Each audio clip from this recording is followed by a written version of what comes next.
ჩვენ გვეუბნებიან პირველ რიცხვიდან იქ თითო მანქანაზე იქნება 4 მძღოლი. ვის ხარჯზე? ჩვენ ხარჯზე. ჩვენ ხელფასს გვაკლებენ.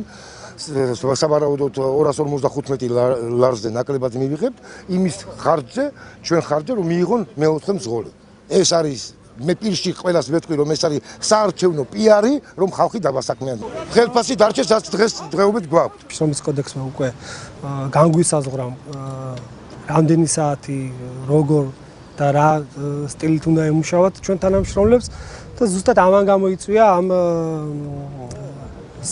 საკადრო ვაკანსიების შევსება. მორიგეობის რაოდენობა სექტემბრის თვეში დააკლდებათ, ხოლო ოქტომბრის თვეში დამატებითი ბრიგადებით ამ ხალხს ის დანაკლისი აუნაზღაურდებათ ახალი დამატებული ბრიგადების ხარჯზე. მე-4-ს დაგვემატებენ, ხელფასი დაგვეკეთება, ოღონდ ოქტომბრიდან ბრიგადები ემატება და ამათ აქედან გამომდინარე ჩვენს დღეები მოგვემატება რაღაცნაირად, ანუ ისევ იმ ძველ ხელფასს დაუბრუნდებით. მაყოფილები ვართ ჩვენ. მაგრამ ეს რომ ყარდებოდეს დოკუმენტალურად ჩვენთვის უფრო დამაჯერებელი იქნება რაღაცეებში.